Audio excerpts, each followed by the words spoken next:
आ रहा है। Next question देखते हैं, विश्व स्वास्थ्य दिवस कब मनाया जाता है?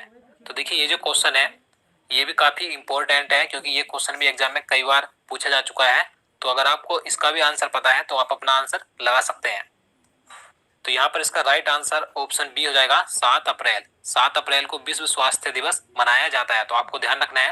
और देखिए मैं आपको बता दूं, मैं जितने भी आपके लिए क्वेश्चन लेकर आता हूँ ये ऑब्जेक्टिव टाइप के, तो आपको इन क्वेश्चन से बहुत हेल्प मिलती होगी, क्योंकि अगर आपको किसी क्वेश्चन के बारे में पता है तो आपका रिवाइज हो जाता है, अगर आपको नहीं पता है तो आप इन्हें याद कर सकते हैं। चलिए नेक्स्ट क्वेश्चन देखते हैं। क्वेश्चन नंबर 3 है, सनसाइन विटामिन है। देखिए ये जो क्वेश्चन है ये काफी आसान क्वेश्चन, आपको पता भी होगा, लेकिन घुमा फिरा कर क्वेश्चन इस तरह के पूछे जाते हैं। इस क्वेश्चन में कुछ नहीं है, आपको सिर्फ बताना है कि सनसाइन यानी कि जो सूर्य की चमक, सूर्य की रोशनी से जो हमें विटामिन प्राप्त होता है वो कौन सा होता है। तो अगर आपको भी इसका आंसर पता होगा तो यहाँ पर इसका राइट आंसर ऑप्शन सी हो जाएगा, विटामिन डी। सूर्य से हमें विटामिन डी प्राप्त होता है, तो आपको ध्यान रखना है। नेक्स्ट क्वेश्चन देखते हैं, छिली हुई सब्जियों को धोने से कौन सा विटामिन निकल जाता है? देखिए ये जो क्वेश्चन है ये रेलवे ग्रुप डी के जो अभी हाल ही में एग्जाम हुए हैं उनमें एक दो बार पूछा गया था कि छिली हुई सब्जियों को धोने से उनमें कौन सा विटामिन नष्ट हो जाता है या निकल जाता है। तो विटामिन सी नष्ट हो जाता है, तो यहाँ पर इसका सही आंसर ऑप्शन बी हो जाएगा, विटामिन सी। और देखिए विटामिन सी का आपको नाम ध्यान रखना है क्या होता है, स्कर्विक अम्ल विटामिन सी का रासायनिक नाम होता है। और देखिए अगर आपको सभी विटामिनों के रासायनिक नाम और उनसे होने वाले, उनकी कमी से होने वाले रोग आपको पता करने हैं तो मैं आपके लिए वीडियो बना सकता हूं, तो आप कमेंट में हमें बताइएगा। चलिए नेक्स्ट क्वेश्चन देखते हैं।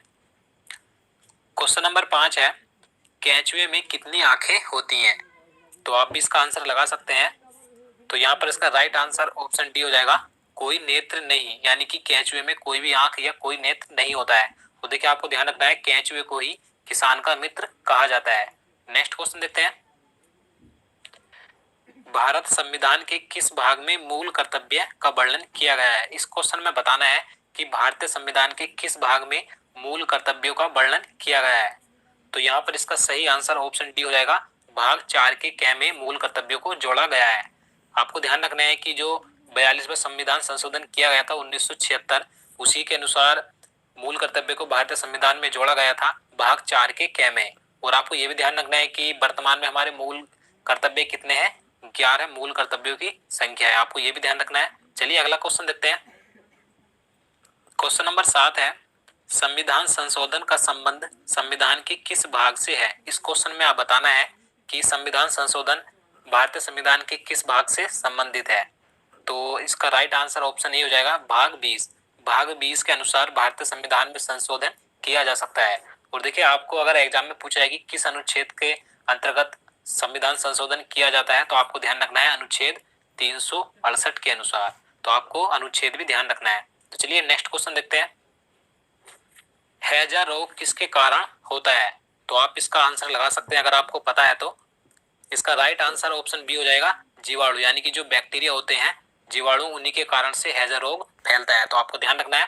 नेक्स्ट क्वेश्चन देखते हैं, जोजिला दर्रा भारत के किस राज्य में स्थित है? देखिए ये भी काफी महत्वपूर्ण क्वेश्चन है। तो इसका राइट आंसर ऑप्शन बी हो जाएगा, जम्मू कश्मीर राज्य में स्थित है जोजिला दर्रा। और देखिए आपको एक पॉइंट और ध्यान रखना है कि ये जो दर्रा है श्रीनगर और लेह मार्ग को जोड़ता है, तो आपको ये भी ध्यान रखना है, क्योंकि आपसे एग्जाम में ये भी पूछा जा सकता है। नेक्स्ट क्वेश्चन देखते हैं, क्वेश्चन नंबर 10 है, भारत सरकार का सर्वोच्च विधि अधिकारी कौन होता है? तो यहाँ पर इसका राइट आंसर ऑप्शन सी हो जाएगा, अटॉर्नी जनरल। देखिए अटॉर्नी जनरल को ही महान्यायवादी बोला जाता है, तो आपको ध्यान रखना है कि भारत सरकार का सर्वोच्च विधि अधिकारी महान्यायवादी यानी कि अटॉर्नी जनरल होता है। और देखिए अगर हम बात करें कि महान्यायवादी की नियुक्ति कौन करता है, तो राष्ट्रपति के द्वारा ही इसकी नियुक्ति की जाती है, तो आपको ये भी ध्यान रखना है।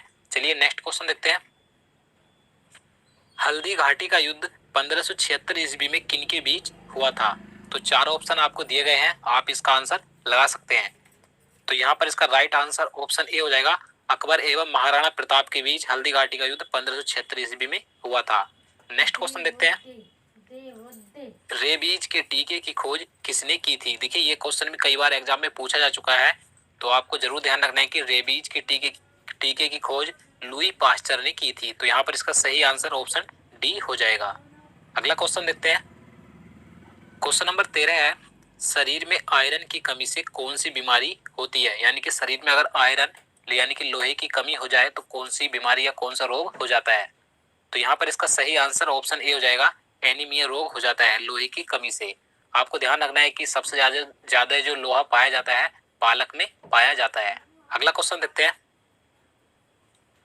अलमाटी बांध कृष्णा नदी पर किस राज्य में स्थित है।